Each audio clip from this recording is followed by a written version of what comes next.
আমি আজকে ভূমিকায় আহামরি লম্বা কোনো কথা বলতে চাই না, তবে আমি যা দেখতে পাচ্ছি রাইট সাইড, লেফট সাইড এবং আমার সামনে যত শ্রোতা আজকের মাহফিলে এসেছে, যদি আমি কোনো ভুল না করি আজকের মাহফিলে 90% বেশি কলিজার টুকরা যুবক ভাইরা আজকের মাহফিলে এসেছে। এটাই প্রমাণ করে আগামীর দেশ হবে ইসলামের বাংলাদেশ। কেউ ঠেকায় দেওয়ার কোনো ক্ষমতা রাখে না আমার যুবক ভাইরা। তবে হ্যাঁ, অনেক জীবন আমরা দিয়েছি। আবু সাঈদ জীবন দিয়েছে, শহীদ মুগ্ধ জীবন দিয়েছে। আমরা দেখেছি আবু সাঈদ এমন করে 2 হাত পেতে বুক পেতে দিয়েছে, করো আমাকে গুলি। এটাই মুসলমানদের পরিচয়। মুসলমান কাপুরুষের সন্তান নয়, মুসলমান সব বীর পুরুষের সন্তান। মুসলমানরা মৃত্যুকে ভয় পায় না, তারা মৃত্যুকে শাহাদাতের তামান্না হিসেবে জীবনে কবুল করতে চায়। যুবক ভাইরা, আমি একটা কথা স্পষ্ট ভাষায় বলছি, স্বৈরাচার এই দেশে তো মানব না, মানবই না। এই দেশে আগামীতে নারী নেতৃত্বই আমরা মানতে রাজি নয়। কোন নারীকে আমরা দেশের মসনদে ক্ষমতায় দেখতে চাই না। চুয়াডাঙ্গার ভাইরা, আগামী দেশ ইসলামের দেশ হবে, ইসলামের বাংলাদেশ হবে, যা ইসলামকে মানে, দ্বীন কায়েম করতে চায়, কোরআনকে কায়েম করতে চায়, আল্লাহর জমিন আল্লাহর রাস্তে কায়েম করতে চায়। এমন দলকে আমরা ক্ষমতায় দেখতে চাই। কারা যদি হাত তুলে আল্লাহকে দেখা দাও।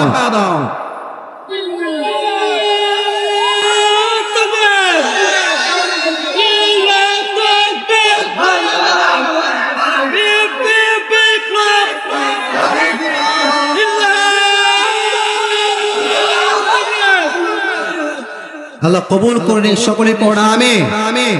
আপনি কি ভয় টয় পান নাকি? এত আস্তে না বললেন যে ভয় পান নাকি? আপনার কোনো ভয় আছে আমাদের? যেই পরিমাণ যুবকদের স্রোত দেখতে পাচ্ছি, আমরা আগে হক কথা বললেই বলতো রাজাকার, জঙ্গি।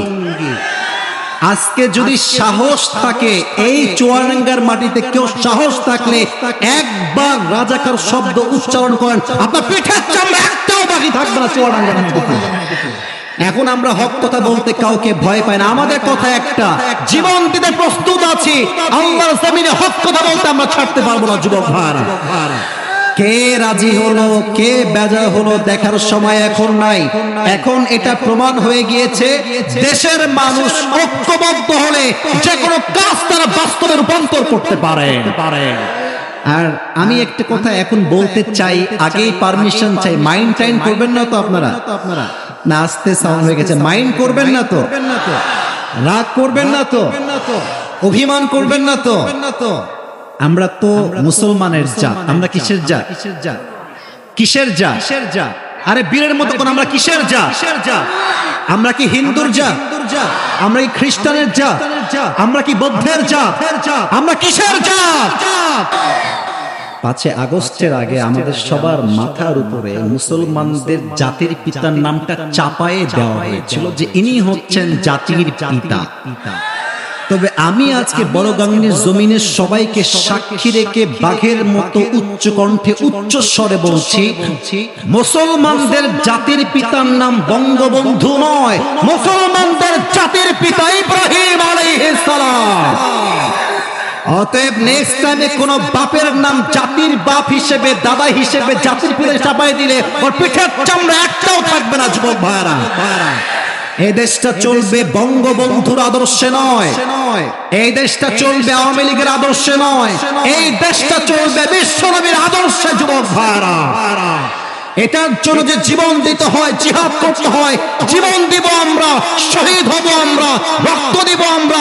৭৭ আবার কায়েম হবে, ছাত্র আন্দোলন আবার হবে। জীবন দিয়ে প্রস্তুত, হাত তুলে আমাকে দেখা দাও।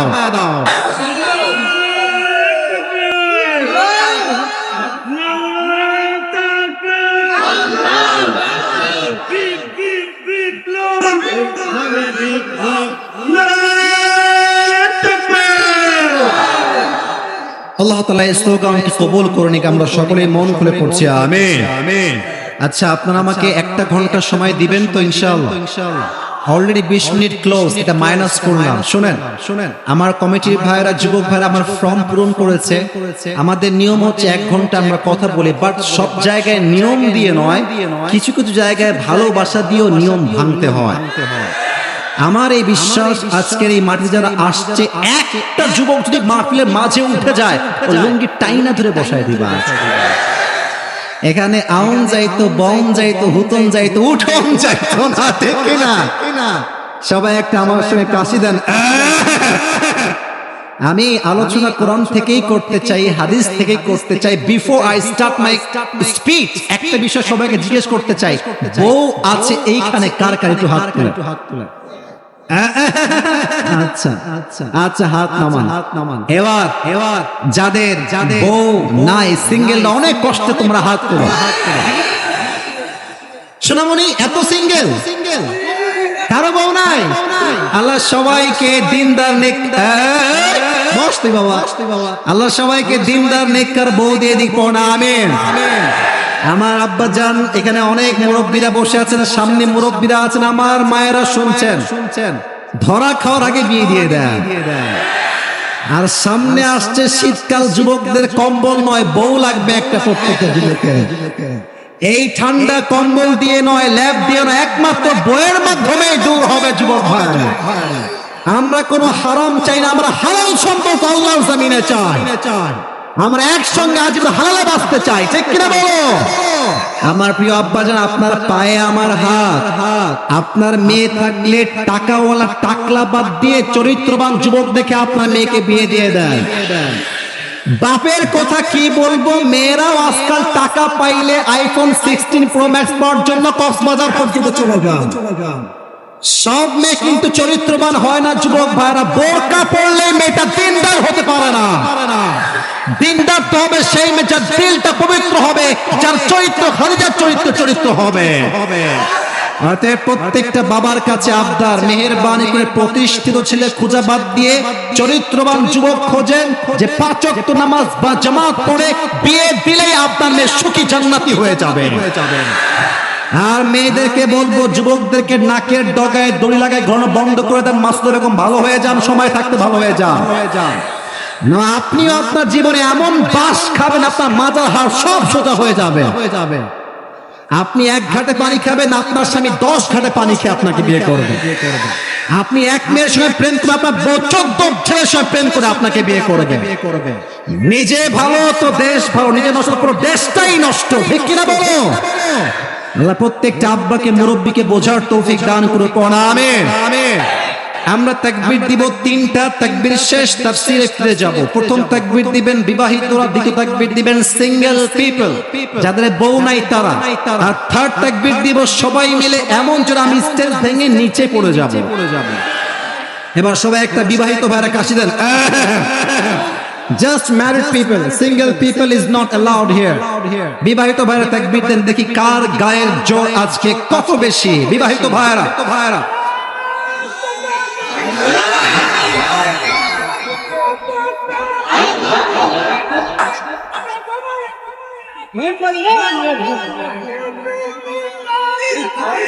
ভাই বসে পড়েন। এই সিঙ্গেলরা আজকে বিবাদে খুব ক্ষেপে আছে বাবুরা, তোমাদেরকে আজকে জিততে হবে, রাজি আছো তো? সিঙ্গেলরা কাশি দাও। বিবাহিতরা তো সহজে পারবেন না আপনারা, সিঙ্গেলরা সবাই রেডি হও। লিল্লাহি তাকবীর। বিবাহিতরা ফেল। মাশাআল্লাহ, what an amazing great performance it is. আল্লাহ কবুল করুক। সবাই মিলে তাকবীর দ্বারা কাশি দেন। লিল্লাহি তাকবীর। আল কোরআনের আলো। Absolutely wrong. সংসদে যান। Let's try again together. আল কোরআনের আলো। হাত তুলে। আল কোরআনের আলো, আল হাদিসের আলো। কোরআন হাদিস যেখানে, আলেম ওলামা যেখানে, চুয়াডাঙ্গাবাসী যেখানে, আল্লাহ কবুল করুক। জোরে সোরে কোন আমিন। আলোচনা শুরুর পূর্বে একটা অ্যানাউন্সমেন্ট দিয়ে দেই, পরে গিয়ে বলা হবে না। আমি আপনাদের জন্য একটা স্পেশাল গিফট নিয়ে আসছি আমার পক্ষ থেকে, নেবেন তো ইনশাআল্লাহ? অনেক যুবক আমাকেও ভালোবাসে, আমার টুপিকেও ভালোবাসে, জুব্বাও ভালোবাসে, কোটিও ভালোবাসে। অনেক যুবক আছে এখানে। আমি যখন মাহফিল থেকে ফিরে যাই, অনেক যুবক আমার জুব্বা ধরে টান, বসো বসো বসো বসো, জুব্বা ধরে টান দেয়, কেউ আমার টুপি ধরে টান দেয়, কেউ আমার জামা ধরে টান দেয়, হুজুর লাগবে এটা আমার। আজকে আমি নিজের ইচ্ছায় দিতে চাই, but you need to have some qualification. যোগ্যতা থাকলে টুপিটা আজকে গিফট পাবেন। রাজি আছেন তো ইনশাআল্লাহ? যোগ্যতাটা কি আমি সবাইকে বলছি। আচ্ছা, আমি আরেকটা পুরস্কার দিব আজকে। ওয়েট, কথা বলো না, কথা বলো না। আচ্ছা, আমার পকেটে কি টাকা পয়সা নাই নাকি রে ভাই? ব্যাপার স্যাপার কি? আচ্ছা, পকেটে আমার টাকাও আছে, খুব খারাপ না। একটু মানি ব্যাগটা বের করলে বোঝা যাবে টাকা পয়সা আজকে নিয়ে আসছে কিনা। আচ্ছা, আমি টুপিও দিব আজকে। যেই যুবকটা আমার পুরস্কার পাবে তাকে আজকে এই 500 টাকাও দেওয়া হবে ইনশাআল্লাহ। দুইটা একসঙ্গে রাখলাম, শো অফ করলাম। টাকা পয়সা বেশি নাই আমার কাছে। যুবক ভাইরা পুরস্কার পাবেন কিভাবে, মুরব্বীরা পুরস্কার পাবেন কিভাবে? আমি এখন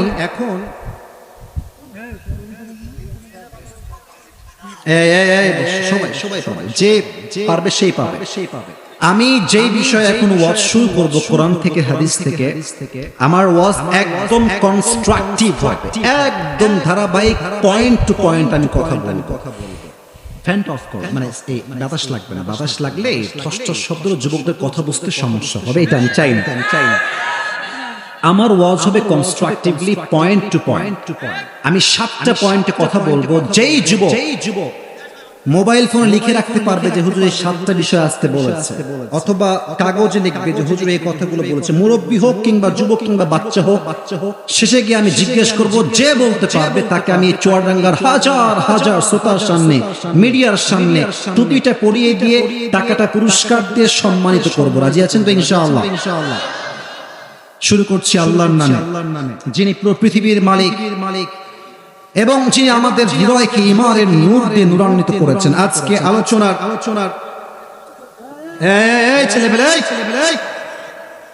আশ্চর্য কথা, এখানে হাজার মানুষ চুপচাপ বলছে, তোমার কথা বলছো কেন প্রিয় ভাইরা? আর কথা বলবে না?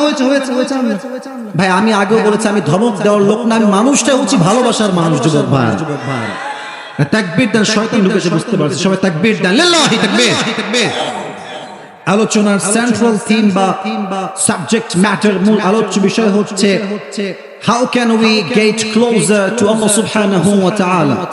আমরা রবের প্রিয় বান্দা কেমন করে হব, আমরা আল্লাহকে কেমন করে পাবো, that is our central theme and subject matter for this night. আজকে আমরা এই বিষয়কে হাইলাইট করব এই চুয়াডাঙ্গার জমিনে। আগে একটা প্রশ্ন করতে যদি বলেন, উত্তর দেন, বুঝবো যে আপনারা জানেন কি। আমি তো আপনার লোক আসি, আমাদের দেশে অনেক ফেমাস স্কলার আছে, শাইখ আহমদুল্লাহ সাহেব আছেন, মিজানুর রহমান আজহারি আছেন, নাম শুনছেন না সবাই? আপনারা সবাই আরো আছেন, আল্লামা দেলোয়ার হোসেন সাঈদী হুজুর, নাম শুনছেন না আপনারা সবাই? আল্লাহ ওনাকে জান্নাতুল ফিরদাউসের উঁচু উঁচু উঁচু উঁচু মাকাম নসিব করুন। না আমিন তো শুনি নাই। আরেকবার মন খুলে পড়না আমিন। ওরে ভাই, তাফসীর কারে কয়, তাফসীর বিল কোরআন কাকে বলে, কোরআন দিয়ে কোরআনের তাফসীর কাকে বলে, এটা আমরা ওনার থেকেই শিখেছি। সত্য কথা। আপনি আমার নাম বলেন, আজহারির নাম বলেন, যার নাম বলবেন, এটা হচ্ছে সেকেন্ড, থার্ড, ফোর্থ জেনারেশন।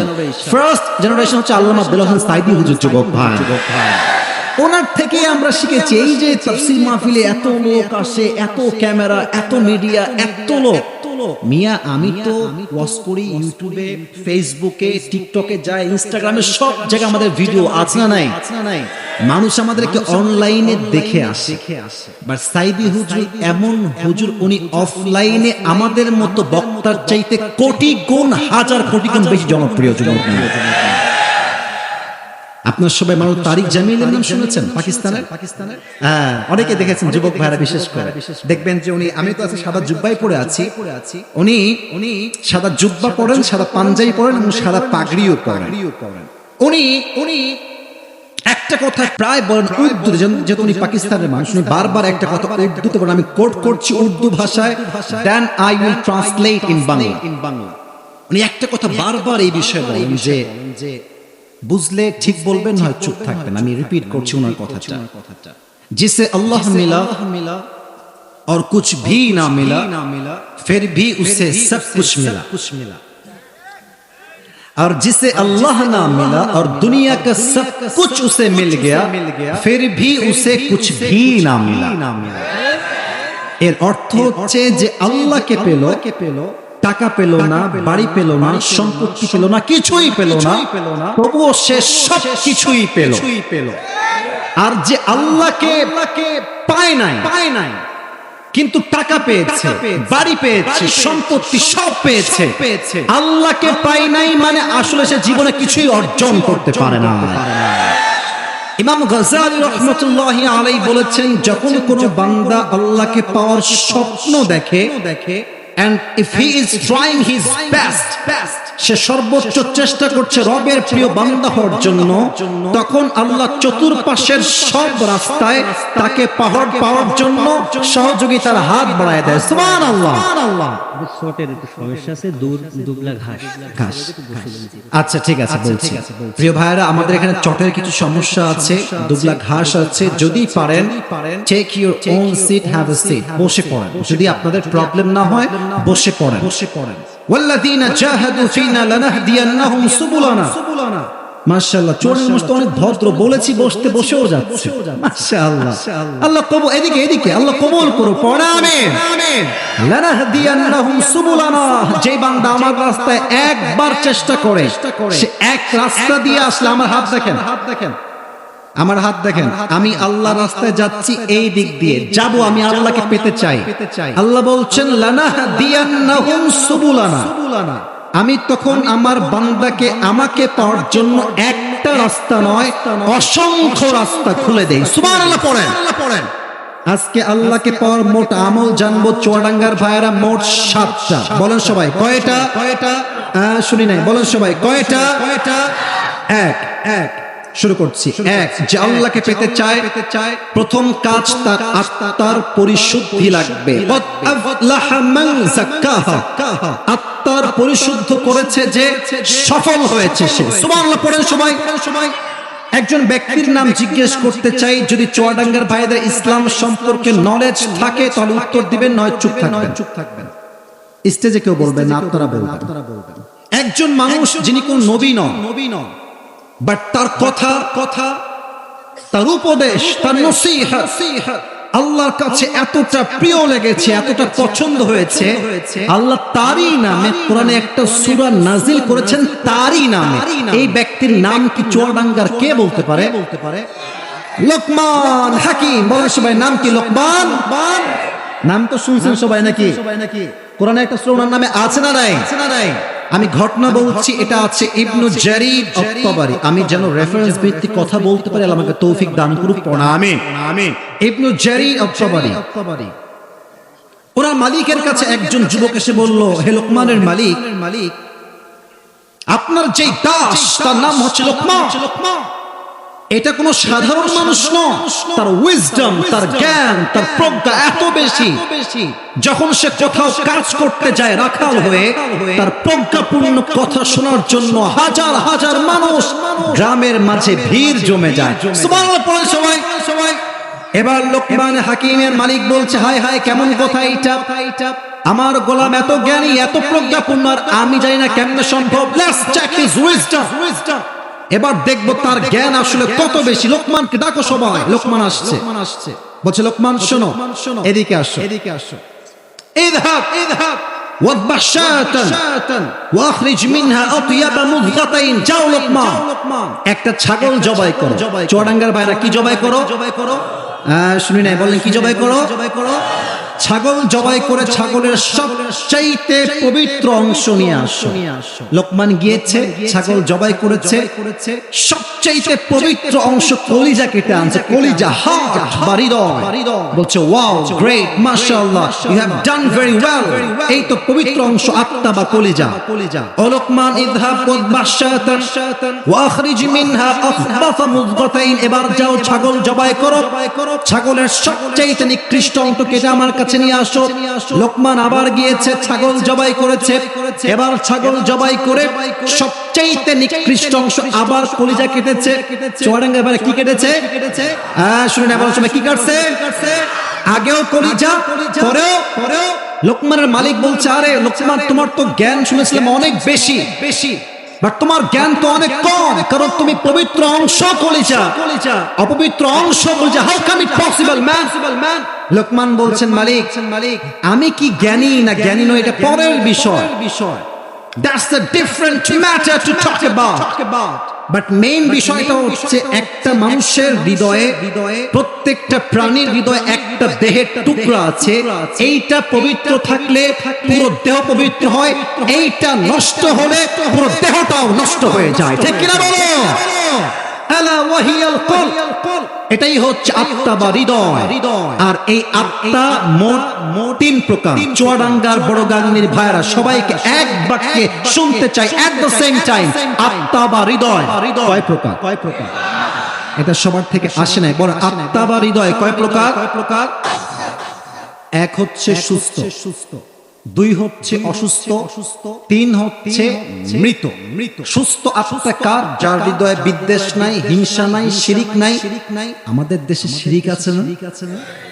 আমার সাথে কথা না বললে আমি ওয়াজ করতে পারি না, সো সরি। আছে না? বিশেষ করে কিছু মেয়েরা দেখবেন মাজারে যায়, বাবা আমার একটা ছেলে লাগবে বাবা। আরে বাবা, ছেলে তো দেওয়ার মালিক বাবা নয়, ছেলে দেওয়ার মালিক এক সত্তা, তিনি কে? যার হৃদয়ে শিরিক নাই, বিদ্বেষ নাই, তার অন্তরটাই হচ্ছে সুস্থ হৃদয়। কিয়ামতের দিন ইল্লা মান আতাল্লাহা বিকলবিন সালিম, যার আত্মা পরিশুদ্ধ হবে সে বিনা হিসাবে জান্নাতে প্রবেশ করবে। সুবহানাল্লাহ। দুই হচ্ছে সুস্থ হৃদয়। এই যুবক, বসো। ওয়াশরুমে যাওয়া এলাও না রে।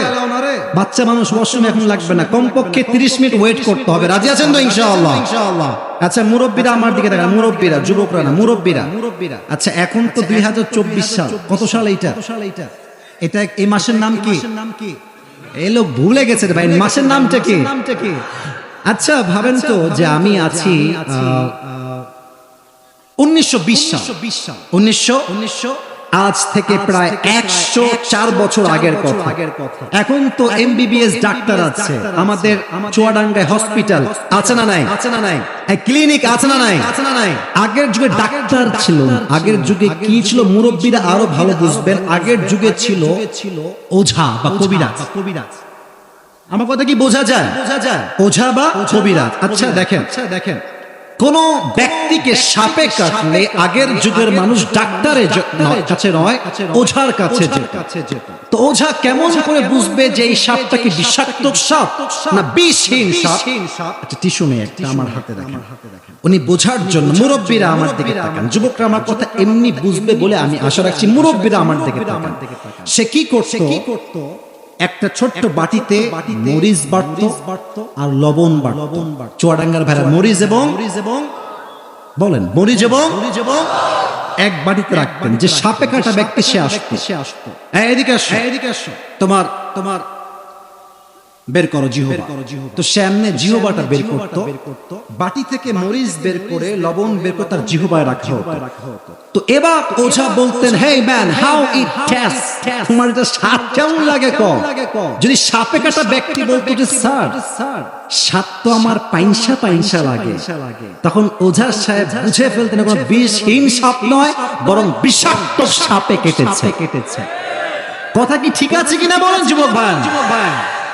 সাপে যখন মানুষকে কাটে, মানুষের দেহের প্রথম এবং সবচেয়ে বড় ক্ষতি কি হয়? জিহ্বার স্বাদ মরে যায়।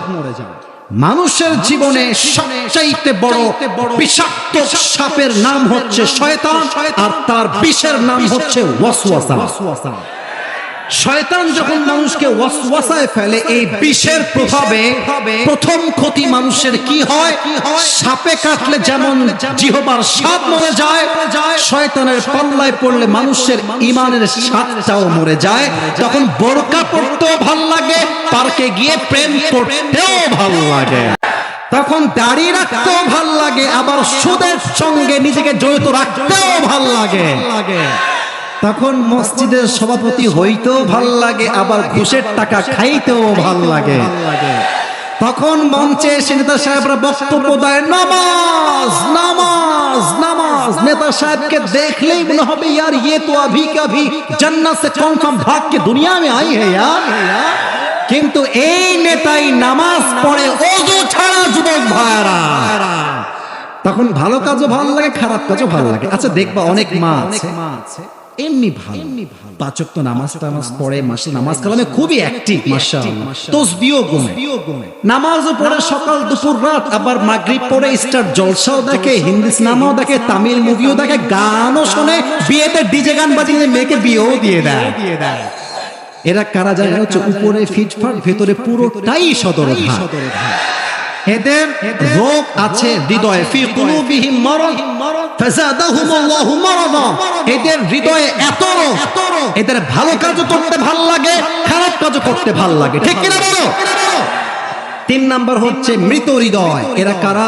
ভাইরা এই ওয়াজটা আমি আপনার পায়ে হাত রেখে বলছি এই ম্যাটারটা এই টপিকটা এখান দিয়ে না এখান থেকে শুনেন যাদের হৃদয় মরে গেছে এরা কারা আমি কোরআনটা দেখে বলছি আল্লাহ তাআলা বলছেন এরা কারা উলাইকা কাল আনআম বাল হুম আযাল আমি প্রশ্ন করছি আগে আয়াতের ব্যাখ্যা বলার আগে পৃথিবীতে সৃষ্টির সেরা জীব কারা মুরব্বিরা যুবকরা বলেন এটা চুয়াডাঙ্গার সাউন্ড হইতেই পারে পৃথিবীর শ্রেষ্ঠ জীব কারা কোন সন্দেহ তার মাঝে আছে নাকি ভাইরা আল্লাহ এই আয়াতে বলছেন এই মানুষ হচ্ছে কুকুরের চাইতে নিকৃষ্ট আমার কথা না কার কথা না বলেন আমার কথা না কার কথা আমি ভাবলাম যে কি রে আমরা হলাম সৃষ্টির সেরা আল্লাহ আমাদেরকে কুকুরের চাইতে খারাপ কেন বললেন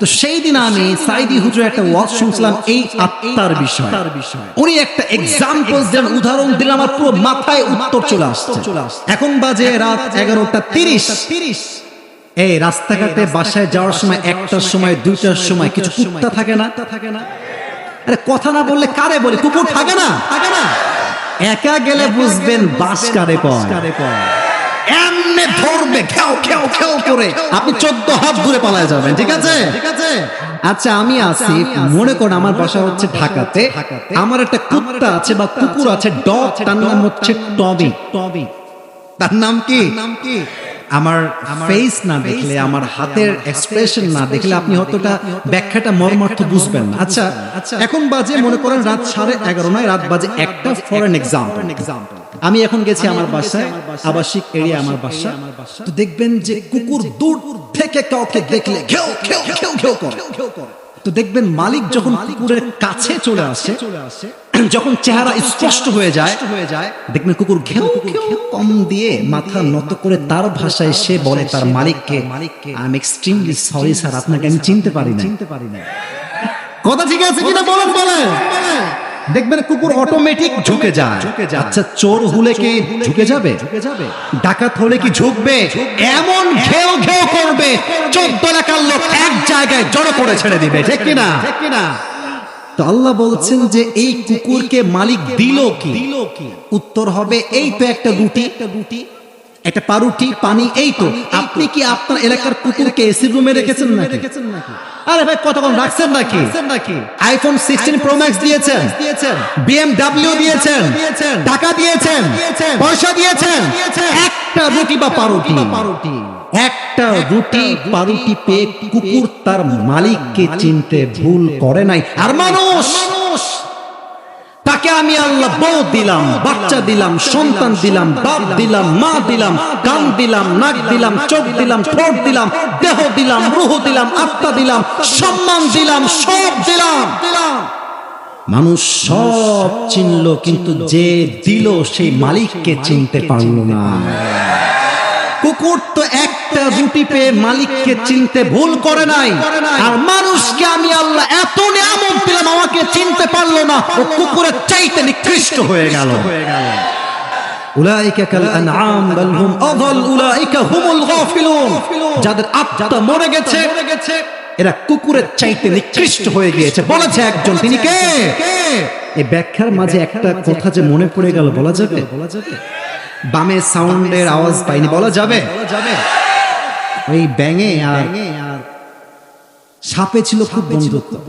রাগটা করছে না তো আপনারা? তো একদিন ব্যাঙ বলছে সাপ বন্ধু, মাশাআল্লাহ ইউ রিয়েলি লুক ওয়াও, তুমি দেখতে সত্যি খুবই সুন্দর গো বন্ধু। তোমার যে গায়ের রং ব্ল্যাক কালার, ওয়াও, তোমার ফসফর শব্দ জাস্ট লুকিং লাইক আ ওয়াও, তোমার সবই আমার ভালো লাগে বন্ধু। কিন্তু বন্ধু তোমার একটা বিষয় আমার মোটেও পছন্দ না। তো সাপ বলছে কি বলো বন্ধু আমাকে? বলছে তোমার সবই ঠিকঠাক, বাট যখন তুমি এরকম হাঁটো তিরিং বিরিং করে হাঁটো, এইটু সোজা হয়ে হাঁটা যায় না বন্ধু, বেঁকা হয়ে না হেঁটে। সাপ বলছে বেয়াদব, এত বড় সাহস তুই আমার ভুল ধরিস, এমনি ফস করে উঠেছে। আর ব্যাঙ বলছে ও বাবা, এত প্রশংসা করলাম ভাল লাগলো না, একটা বদনাম করলাম গায়ে লেগে গেল, এক লাফ দিয়ে পড়ছে পুকুরের ভেতরে। এখন এই যে সাপ ফস করে উঠেছে, পাশে ছিল এক রাখাল মামা। কে রে ফস করলো? দৌড় দিয়ে আসছে, দেখছে মাশাআল্লাহ সাপ মামা এমনে আছে, আর রাখালের হাতে ছিল বিশাল বড় এক লাঠি। বিসমিল্লাহ বলে ওখানেই শুরু করছে। এমন নয় 5 মিনিটে মাইরা সাপকে একদম সমান বানায় ফেলতে সোজা হয়ে গেছে। এখন ব্যাঙ কয় কি রে বন্ধু, কোনো ফসফস শব্দ নাই, বন্ধু গেল কোথায়? উঠে আসছে লাফ মেরে পুকুর থেকে, গিয়ে দেখে বন্ধু তো আর বেঁকা নাই, বন্ধু একদম সোজা। দৌড়ে গেছে, বন্ধু সোজা কেমনে হইল? গিয়ে দেখে বন্ধু আর জিন্দা নাই, বন্ধু মুখ দিয়ে ফেনামেনা সব বের হয়ে গেছে। এবার ব্যাঙ বলছে বন্ধু সেই সোজা হইলেন, তবে সাপের বিষ বের হয়ে সোজা হইলেন, ফেনা বের হয়ে ভালো হইলেন, ফেনা থাকতে আর সোজা হইতে আপনি পারলেন না। তো ভালো তুমি একদিন হবা যুবক ভাই, বাট যৌবনের জ্বালা বড় জ্বালা, যৌবনের জ্বালা তোমাকে আল্লাহ থেকে পরকাল থেকে পরিপূর্ণ গাফেল করে রেখে দিয়েছে যুবক ভাই, ঠিক কিনা বলো? হতে ভালো হতে চাইলে বড় হয়ে ভালো হব, মুরব্বী হয়ে ভালো হব, এই চিন্তা যে করবে তার তওবা আল্লাহর কাছে কবুল হবে না, ঠিক কিনা বলো? এক, আপনার হৃদয়কে আত্মাকে পরিষ্কার করেন। দুই, যে আল্লাহকে পেতে চায় তার দুনিয়ামুখী নয় পরকালমুখী হতে হবে। একজন উঠতেছে, একজন লাল গেঞ্জি বসে পড়েন, আমার দিকে তাকান সবাই, দুনিয়ামুখী না পরকালমুখী? ছি ছি, কথা বলেন, দুনিয়ামুখী না পরকালমুখী? আচ্ছা আমাদের দেশের রাজধানীর নাম কি কে বলতে পারে? চুয়াডাঙ্গার দেখি তো, ঢাকা। আপনারা তো ঢাকায় অনেকে গেছেন, অনেকে জান না। ঢাকায় গেলে বুঝবেন যে আমরা সত্যি অনেক মধ্যবিত্ত পরিবারের সন্তান। ঢাকার গুলশান, বাড়িধারা, বসুন্ধরা, যমুনা নাম শুনছেন না আপনারা সবাই? দেখবেন BMW, মার্সিডিজ, রোলস রয়েলস, যত রকমের টপ ফেমাস লাক্সারিয়াস কার অভাব নাই। বাট আপনাকে মাথায় রাখতে হবে পরকাল থেকে যে গাফেল হয়ে গিয়েছে তার টাকা পয়সা ধন সম্পত্তি 2 পয়সা মূল্য আল্লাহর কাছে নাই, ঠিক কিনা বলেন? এবার কিছু প্রশ্ন করছি, উত্তর দেন, বলেন তো বুঝে বলবেন, আমি বুঝে শুনতে চাই, না বুঝে নয়। দুনিয়ার জীবন কি বেশি উত্তম নাকি পরকালের জীবন বেশি? সন্দেহ আছে, আবারও বলছি, I am asking you again, পরকালের জীবনটা বেশি উত্তম না দুনিয়ার জীবন বেশি উত্তম? আল্লাহ তাআলা বলছেন ওয়ালাল আখিরাতু খায়রুল লাকা মিনাল উলা, the life of hereafter is much more better than this worldly life. আল্লাহ তাআলা বলছেন এই দুনিয়ার জীবনের চাইতে আখিরাতের জীবনকে আমি আল্লাহ তাআলা হাজার হাজার গুণ বেশি উত্তম করেছি, সুবহানাল্লাহ। লাস্ট কোয়েশ্চেন এই ব্যাপারে, এই যারা দাঁড়ায় আছেন একটু মনোযোগ দিয়ে বলবেন, পরকালের জীবনটা বেশি লম্বা না দুনিয়ার জীবন বেশি লম্বা? কে বলতে পারে? আমি শুনে, দুনিয়ার জীবন লম্বা না আখিরাতের জীবন বেশি লম্বা? আচ্ছা আমাকে দেখে বেশি বয়স্ক মনে হচ্ছে নাকি? আমি তো তাগড়া, যে আপনাদের ভাইদের মতো আমি যুবক। আচ্ছা আমাদের স্যার আছেন আমার বাম পাশে, স্যারের বয়স 60 তো হবে, 72। মারহাবা বলেন সবাই। স্যার আপনাদের বয়স, আপনার বয়স স্যার 69, আপনার 55। আচ্ছা দেখেন স্যারের 72, এদিকে আছে প্রায় 80-র কাছাকাছি, না 52? বয়সে কম না বেশি? আরে ভাই কথা তো বলেন, বয়স কম না বেশি? আচ্ছা এখনই যে মরতে পারি, এই মুহূর্তেই যে মরণ আসতে পারে, do you believe that or not? বিশ্বাস কি হয়? আরে ভাই বিশ্বাস কি হয়? মরার পরে যখন মানুষ পরকালের জীবনটা দেখা শুরু করবে, কান্নাহুম ইয়াওমা ইয়ারাউনাহা লাম ইয়ালবাথু ইল্লা আশিয়াতান আও দুহাহা, এই পুরো দুনিয়ার 80 বছরের জীবনটা জাস্ট একটা সকাল কিংবা একটা সন্ধ্যা মনে হবে। আল্লাহু আকবার! How much long time it is, man? Could you imagine that? পরকালের জীবনটা কত লম্বা। 80 বছরের জীবন জাস্ট একটা সকাল কিংবা সন্ধ্যার মতো মনে হবে। আল্লাহু আকবার! অতএব আল্লাহকে পেতে চাইলে দুনিয়ামুখী নয়, পরকালমুখী হতে হবে। 3 নাম্বার, আল্লাহকে যে পেতে চায় তাকে নামাজ ছাড়া আল্লাহকে পাওয়ার কোনো গতি নাই। আজকে অনেক যুবক আসছে, মুরব্বীরা রাগ কইরেন না, অনেক যুবক আজকে মাহফিলে আসছে, এশারের নামাজটাও পড়ে নাই, হয়তোবা ফজরটাও সে পড়বে না। ওয়াল্লাহি কমিটি ভাড়া যারা তোমার যুবক ভাড়া আছো, যদি 5 ওয়াক্ত নামাজ ঠিক মতো পড়তে না পারো, এই মাহফিলে 2 পয়সা দাম আল্লাহর কাছে নাই, ঠিক কিনা বলো? অনেক মেয়ে আছে দেখবেন, আবার রাগটা করলে বলা যাবে দেখবেন স্বামী নামাজ পড়লো, স্বামীকে ডিস্টার্ব করে, আরে তোমার বয়স তো কম, তো এখনই এত আল্লাহ হওয়ার কি দরকার? বয়স আছে, দাড়ি রাখবার সামনে, এখন একটু এনজয় করি, চলো এনজয় করে। আর কিছু কিছু মেয়ে দাড়ি রাখলে চুলকানি শুরু হয়। না রাগ করবে না, কথা কি ঠিক আছে কিনা বলেন যুবক ভাইরা? আচ্ছা, আমার মুখে চাপ দাড়ি আছে না? আমাকে আনস্মার্ট লাগতেছে নাকি? না শুনে আনস্মার্ট লাগতেছে। আমি তো বিশ্বাস করি যে দাড়ি রাখে সে কাপুরুষের সন্তান নয়, সে বীর পুরুষের সন্তান। আমার নবীর মুখে দাড়ি ছিল কি ছিল না? আমার নবীর মতো সুন্দর এই জমিনে দ্বিতীয় আর কেউ কি হতে পারে নাকি? যাদের চেয়ে সুন্দর তুমি নবী আমার কামলি ওয়ালা, দো জাহানের বাদশা তুমি প্যারা নবী সাল্লে আলা, দো জাহানের বাদশা তুমি প্যারা নবী সাল্লে আলা, চাঁদের চেয়ে সুন্দর তুমি নবী আমার কামলি ওয়ালা। সুবহানাল্লাহ পড়ে। নামাজ কাকে বলে? একটা হাদিসে ঘটনা বলতে চাই, একজন সাহাবীর জীবন থেকে আগে প্রশ্ন করি। আমাদের ইসলামের দ্বিতীয় খলিফা নাম কি? কে বলতে পারে? ওমর ফারুক রাদিয়াল্লাহু তাআলা আনহু। তার কাছে এক অগ্নি উপাসক আসছে, তার নাম হচ্ছে আবু লু'লু আল মাজুসি। এসে বলছে, ওমর হালকা করে কি রে? এ মাছের বাজার মনে হয় তোমার কাছে? একটা সাউন্ড করবেন না, জীবন যৌবন বাজলে কথা বলছি এখানে। চুয়াডাঙ্গার প্রত্যেকটা যুবক আমরা ভদ্র ঘরের সন্তান, যুবক ভাই, ঠিক কিনা বলো? আর মনে রাখবা, ওয়াজ করছি প্রায় 1 ঘন্টা 10 মিনিট। এটা মূল ফ্যাক্ট নয়, শেষ ভালো জাত সব ভালো তা। আমরা চাই আমাদের মাহফিলের শুরুতে নয়, মাঝে নয়, শেষ পর্যন্ত ভালো থাকবে, ঠিক কিনা বলো? এসে বলছে, আমার যে মালিক আছে প্রত্যেক দিন আমার কাছে সে 6 দিরহাম চার্জ করে। আমার হাত দেখেন, বলো সবাই কয় দিরহাম? তো ওমর, আমি তো অত বড় লোক নই, আমার দিরহামটা 2 আসলে খুব ভালো হয়। তো ওমর ফারুক বলছে, ভাই তোমার জব কি, তুমি কি বিজনেস করো? সে বলছে, ওমর আমি মূলত খঞ্জর বানাই, চাকু। নাম শুনছেন আপনারা সবাই? চাকুটা কেমন? আমার হাত দেখেন, এই যে আমার ডান হাত দেখেন, এটা হচ্ছে মাঝখানে হ্যান্ডেল, এটা হচ্ছে ছুরি, এটাও ছুরি। বাকবাদাতুহু ফি ওয়াসাতি, হ্যান্ডেলটা হচ্ছে মাঝখানে। ওমর বলছে, বাহ, তুমি তো অনেক বড় লোক ভাই, তোমার তো দিরহাম 6 নয় 10 দিরহাম হওয়ার কথা। এবার বলছো, আচ্ছা সবাই যেহেতু মুসলমান তাই তুমি সবার বেলায় হয়েছে নরম, আর আমি যেহেতু কাফের তাই তুমি আমার বেলায় গরম, তাই না ওমর? আচ্ছা ঠিক আছে, তোমার হিসাব আমি একাই করব, তোমাকে আমি দেখেই ছাড়বো। এই হুমকি দিয়ে সোজা বের হয়ে গেছে। আচ্ছা, শীতকালে আমরা ঠান্ডা লাগলে মুরব্বীরা বলেন তো যুবকরা, এই যে কি মুড়ি দেয় এমনে? কি মুড়ি দেয় ভাই? চাদর। তো এবার সে বিশাল লম্বা একটা ছুরি বানিয়েছে, লম্বা। ফজরের নামাজের সময় ওমরকে হত্যা করার জন্য আসছে ছদ্মবেশে, মুনাফিকের রূপে। আর এই ছুরিটা এই যে দেখেন এইখানে রাখছে কোমরের ডান দিকে। আর চাদরটা কেমনে দিয়েছে? টিস্যুর দিকে তাকান, আমি জাস্ট এক্সাম্পল দিচ্ছি, উইথ অ্যাক্টিং, অভিনয় করে। মেয়েরা নেকাব পরে না চুয়াডাঙ্গার ভাইরা? আমার মাও নেকাব পরে, হয়তো অনেকের মাই নেকাব পরে। দেখবেন নেকাবটা হয় এখান থেকে নিয়ে এই পর্যন্ত চোখ দেখা যায়, আর এখান থেকে নিয়ে এই পর্যন্ত পুরোটা ফেস কভার থাকে উইথ নেকাব। তো সে কি করেছে? আমাকে কি দেখা যায়? আমাকে কি দেখা যায়?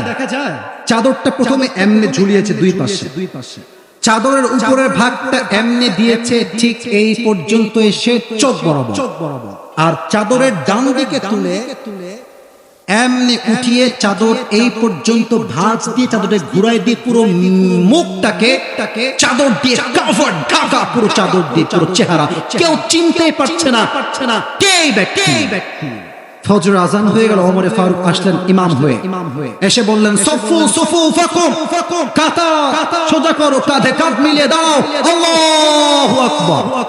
এবার আমার চেহারা আর কেউ দেখবেন না, মেহেরবানি করে আমার পেটের দিকে আমি দুই হাত যে বেঁধেছি এই দিকে তাকান। ওমরে ফারুক নামাজের মাঝে দাঁড়িয়ে প্রথমে সানা পড়েছেন, তারপরে সূরা ফাতিহা পড়েছেন, তারপরে তিনি কিরাত মিলিয়েছেন। এবার যখন আল্লাহু আকবার রুকুতে যাবেন, পেছন থেকে আবু লুলু আল মাজুসি চাদরটাকে এমনি উড়িয়ে দিয়েছে, আর তার পেট থেকে ছুরি বা খঞ্জর বের করে, আপনাকে হাদিসটা পুরো ভাবার্থ বুঝতে হবে। ছুরি এটা হচ্ছে হ্যান্ডেল, ধরার জায়গা, এটাও ছুরি, এটাও ছুরি, এটাও কাটা, এটাও কাটা। হ্যান্ডেলটা এমনি ধরে, লুক এট মাই বেলি সাইড, আমার পেট দেখেন, পেছন থেকে এসে ওমরে ফারুকের ঠিক পেটের ডান দিক থেকে এমনি ধরে বিশাল একটা পোজ দিয়েছে, আবার পোজ দিয়েছে, আবার একাধারে তিনটা পোজ চাকু দিয়ে এমন জোরে দিয়েছে, হাদিসে আসছে ওমরে ফারুকের পেট দুই ভাগ হয়ে কেটে নাড়ি ভুঁড়িগুলো সব বাহিরে বের হয়ে গেছে। আপনি কি ভাবতেছেন কষ্ট কত বেশি? নাড়ি ভুঁড়ি সব বাহিরে বের হয়েছে। ওমরে ফারুক বলছে, কতানিয়াল কাল, আমাকে একটা কুকুর হত্যা করেছে, আমাকে বাঁচাও, আমাকে বাঁচাও। অজ্ঞান হয়ে পড়ে গেছে। সাহাবায়ে কেরাম দৌড় দিয়ে আসছে, ওমরে ফারুক হয়তো মারা যাবে, উঠাও। দৌড় দিয়ে সাইডে নিয়ে গেছে। ওমরে ফারুকের দুই চোখটা অজ্ঞান হয়ে বন্ধ হয়ে গেছে, কোনো সেন্স নাই, কোনো চোখ নাই, কোনো কথা নাই। সাহাবায়ে কেরাম বলছে, আইনা তাবিব, ডাক্তাররা সবাই কোথায়? তাআল এদিকে আসেন, ওমরে ফারুককে বাঁচান আপনারা। সব ডাক্তার দৌড় দিয়ে আসছে, ওমরে ফারুক এমনে শুয়ে আছে। ডাক্তাররা এসে তার পেছনে পিঠের এই ঘাড়ে হাত দিয়ে হালকা উঠিয়ে তার এই জিহবা হালকা বের করে দুই ঠোঁট হালকা ফাঁকা করে মুখে পানি দিয়েছে। চুয়াডাঙ্গার বড় গাঙ্গের ভাইরা একটু আমার চোখে চোখ রাখেন। পানি যখন দিয়েছে, গলা দিয়ে বের হয়ে বুক দিয়ে নেমে দুই পেট এতটা কেটে ফেড়ে গেছে, পানিগুলো সব বুক দিয়ে নেমে পেট দিয়ে গলগল করে বের হয়ে গেছে। একটা পানির ফোঁটা ওমরে ফারুকের পেটে যায় না, থাকে না। ডাক্তাররা বলছে দুধ নিয়ে আসো, দুধ দিলে দুধ গাঢ়, এটা সহজে বের হবে না। দুধ নিয়ে আসছে, ওমরে ফারুক কেমনে হালকা করে উঠিয়েছে। যখন দুধ দিয়েছে, গলা দিয়ে বের হয়ে বুক দিয়ে নেমে পুরো দুই পেট কেটে সব দুধগুলো বাহিরে গলগল করে বের হয়ে গেছে। এই দৃশ্য দেখে কোন সাহাবীর চোখে পানি আর থামে না, সব সাহাবী কান্না করছে, পাগল দিশেহারা হয়ে গেছে। ওমরে ফারুক অর্ধ জাহানের খলিফা, এমন একজন রাজা যার রাজ্যে ইনসাফ এত বেশি ছিল, বাঘ আর হরিণ এক ঘাটে পানি পান করেছে। লোকটা মারা যাচ্ছে, হঠাৎ এক সাহাবী দেখছে ওমরে ফারুকের চোখটা বন্ধ, হঠাৎ তিনি চোখটা খুলেছে, ভেরি লিটল বিট, একদম অল্প চোখ খুলেছে। চোখ খোলা দেখে এক সাহাবী দৌড় দিয়ে আসছে, ইয়া উমর, মা লাকা ইয়া উমর, কি হয়েছে আপনার, আপনি ঠিক আছেন?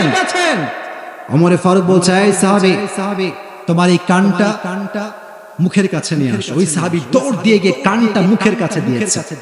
ভাবছে হয়তো বইয়ের কথা বলবে, রাজ্যের কথা বলবে, বাচ্চার কথা বলবে। নো, তার কানে প্রথম কথা ওমরে ফারুক জিজ্ঞেস করে, এই সাহাবী আমাকে জবাব দাও, আসল্লান নাস, আমি ওমর অজ্ঞান হওয়ার পূর্বে যেই ওয়াক্ত নামাজের ইমাম ছিলাম, আমার অজ্ঞান হওয়ার পরে সাহাবায়ে কেরাম সেই নামাজটা জামাতের সঙ্গে আদায় করেছে কিনা সেই খবরটা আমার কানে আগে পৌঁছায় দাও। সুবহানাল্লাহ পড়ে সবাই।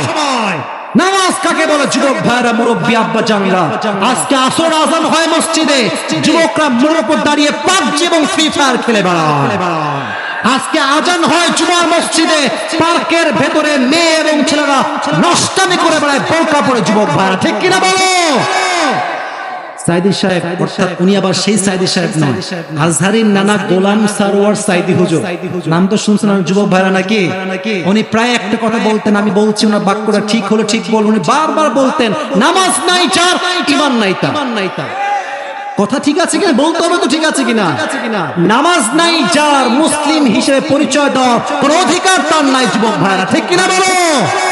3 নাম্বার নামাজ লাগবে, এবং এই 4টা জাস্ট শর্টকাটে বলছি, কোনো ব্যাখ্যা দিব না। 4, আব্বা আম্মার দোয়া লাগবে। কার দোয়া লাগবে? আব্বা এবং মায়ের। আব্বা আম্মার দোয়া যার কাছে আছে, রিদাউর রাব্বি ফি রিদাইল ওয়ালিদাইন ওয়া সাখতুর রাব্বি ফি সাখতিল ওয়ালিদাইন। আব্বা আম্মা খুশি তো স্বয়ং আল্লাহ তাআলাই খুশি। মরে গেছেন যে, বলুন না সবাই সুবহানাল্লাহ। 5 নাম্বার, আল্লাহকে পেতে চাইলে সবর লাগবে বা ধৈর্য লাগবে, বলো সবাই সবর বা ধৈর্য। 6 নাম্বার, আল্লাহকে পেতে চাইলে হুব্বে রাসূল লাগবে। হুব্বে রাসূল কেমন হবে? আমাদের দেশে অনেক নাস্তিক ব্লগাররা নবীর শানে কটূক্তি করে। আজ এই চুয়াডাঙ্গার মাটিতে আমরা স্পষ্ট ভাষায় বলছি, আগামীতে সংসদে ডক্টর ইউনূস সাহেব আইন পাস করবেন, এই দেশের মাটিতে কোন নাস্তিক ব্লগার নবীর শানে কটূক্তি করলে তাকে বাইতুল মুকাররমের সামনে ফাঁসির কাস্টে ঝুলিয়ে দেওয়া লাগবে, যুবক ভাইরা। হুব্বে রাসূল, আল্লাহর নবীর ভালোবাসা লাগবে। 4 নাম্বার যা লাগবে, 7 নাম্বার, সবাই আপনাদের ডান হাত বুকে রাখেন, সবাই আপনাদের ডান হাত বুকে রাখেন। রাখছেন সবাই? দাঁড়িয়ে থাকা ভাইয়ারা সবাই রাখেন। 7 নাম্বার, তাওবা এবং ইস্তিগফার লাগবে। আমি পড়াচ্ছি, সবাই পড়বেন। সবাই একটা কাশি দেন, শেষ কাশি। আরেকবার একটা তাকবীর দেন, জোরে সোরে লিল্লাহি তাকবীর। এই হৃদয়ে হাত রেখে সবাই মন থেকে হৃদয় থেকে জবান খুলে সবাই এক বাক্যে পড়েন, আস্তাগফিরুল্লাহ। আওয়াজটা আমার দিলে মানে ভালো লাগে না, মানে মন থেকে বলছি, জোরে বললে মনটা খুশি লাগতো। বলেন সবাই আস্তাগফিরুল্লাহ। সবাই মন থেকে আরেকবার আরেকটা দোয়া পড়েন ক্ষমা চাওয়ার জন্য আল্লাহর কাছে। সবাই পড়েন, আল্লাহুম্মা গফিরলি। আরেকবার দিল থেকে মন থেকে পড়েন, আল্লাহুম্মা গফিরলি। এবার চুয়াডাঙ্গার বড় গানের ভাইরা, আমি যা বলছি বাংলায় আপনারা তাই বলবেন ওয়াজটাকে সফল করার জন্য। বলেন সবাই আল্লাহ। হৃদয় খুলে দিল থেকে আল্লাহকে ডাকেন, বলেন আল্লাহ। আজ এই বড় গানের জমিনে আমি জোরে বলেন, আমি তোমার শাহী দরবারে তওবা করছি। ও আল্লাহ, তুমি আমার জীবনে সমস্ত অন্যায় গুনাহ ক্ষমা করে দাও। একবার জোরে পড়ে না আমিন। আবার ডাকেন, আল্লাহ তুমি আমাকে তৌফিক দান করো। খাঁটি মুসলমান হওয়া। আল্লাহ আমি তোমার কাছে আজকে জীবন আজকে ওয়াদা করছি, আজ থেকে 5 ওয়াক্ত নামাজ আমি কখনো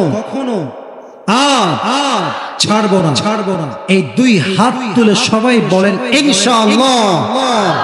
আল্লাহ সবাইকে 5 ওয়াক্ত নামাজি বান্দা হিসেবে কবুল করুক। আমিন। 7 নাম্বার, তওবা এবং ইস্তিগফার লাগবে। আমি সবাইকে বলতে, দাঁড়িয়ে আছেন মেহেরবানি করে জাস্ট দোয়ার স্বার্থে, তোমরা সবাই আমাকে ভালোবাসো আমি জানি, তাই তোমরা 1.5 ঘন্টা দাঁড়িয়ে আছো। জাস্ট আমি একবার বলতে বসবো, আমার বিশ্বাস। বসে পড়ো। এই তো মাশাআল্লাহ বসে পড়েছে, বসে পড়েন জাস্ট দোয়ার জন্য। বসে পড়ো। এই তো মাশাআল্লাহ। আরে চুয়াডাঙ্গার মানুষ, আমরা যা বলবো তাই শুনতে রাজি আছি, ঠিক কিনা বলেন? প্রিয় যুবক ভাইয়েরা, মুরব্বীরা, যারা পুরস্কার পেতে চান মাশাআল্লাহ অ্যাক্টিভ হয়ে যান। বলেন তো সবাই, আজকে আমরা কাকে পাওয়ার জন্য 7টা আমল শুনেছি? বলেন কাকে? শাহাদাত আঙ্গুলে উত্তোলন করে বলেন কাকে? সাতটা আমল আমি জাস্ট অল্প সময় বলছি, পুরস্কার পেতে চান try to be alert, try to be energetic, try to be active হয়ে যান। এক, যে আল্লাহকে পেতে চায় তার প্রথম আমল আত্মার পরিশুদ্ধি লাগবে। কিসের পরিশুদ্ধি? এই আত্মা চুয়াডাঙ্গার ভাইরা কয় প্রকার? আরে यार बात तो करो मुझसे, কথা বলেন সবাই। কয় প্রকার? এক, আত্মা সুস্থ। দুই, অসুস্থ। তিন হচ্ছে মৃত। সুস্থ যার শিরক নাই বেদাত নাই তার আত্মা সুস্থ। দুই, অসুস্থকে ভালো কাজও ভালো লাগে, খারাপ কাজও ভালো লাগে। মৃত কারা? যাদের চরিত্র কুকুরের চাইতে নিকৃষ্ট। ঠিক কিনা বলেন? দুই, যে আল্লাহকে পেতে চায় তাকে দুনিয়ামুখী নয় পরকালমুখী হতে হবে। কথা ঠিক আছে কিনা বলেন? তিন নাম্বার, যে আল্লাহকে পেতে চায় তার জীবনে নামাজ লাগবে ফার্স্ট। ওমরে ফারুকের জীবনের শেষ কথা ছিল যে আমার সব সম্পত্তি ঠিকঠাক রাখো। আরে ইয়েস নাকি নো? উনি বলেছেন আগে আমাকে খবর দাও নামাজটা বা জামাত আদায় হয়েছে কিনা। সুবহানাল্লাহ বলে সবাই। চার, আল্লাহকে যে পেতে চায় তার বাপ মায়ের দোয়া লাগবে। পাঁচ, যে আল্লাহকে পেতে চায় তার জীবনে সবর বা ধৈর্য লাগবে। ছয়, যে ব্যক্তি আল্লাহকে পেতে চায় তার হৃদয়ে নবীর জন্য ভালোবাসা যুবক ভাইয়ের দরকার আছে না নাই? সাত নাম্বার, যে আল্লাহকে পেতে চায় তাকে তওবা এবং ইস্তিগফার বেশি বেশি পাঠ করতে হবে। সবাই একবার পাঠ করেন, সবাই পড়েন আস্তাগফিরুল্লাহ। সবাই সবাই। আরে দু একজন তো উঠবে। কপাল খারাপ থাকলে দোয়া নসিব হয় না, আর কপাল ভালো থাকলে দোয়াটাও নসিব হয়, তওবাও নসিবে থাকে। ঠিক কিনা বলেন? সবাই পড়েন আস্তাগফিরুল্লাহ। সবাই পড়েন আল্লাহুম্মা গফিরলি। এই সাতটা আমল তিনবার চান্স দিব। যদি তিনবার বেঁধে যায় তিনবার বলে দিব। এক, দুই, যে আসবে সে যখনই উত্তর করে দিবে চুয়াডাঙ্গার বড়গাংনীর সবাই মিলে এক বাক্যে একই সময়ে আমরা সবাই তাকে অ্যাপ্রিশিয়েট করতে সবাই বলবো মারহাবা। বলেন সবাই মারহাবা। এই সাতটা আমল কে বলতে পারবা? হাত নয়, দাঁড়িয়ে যাও।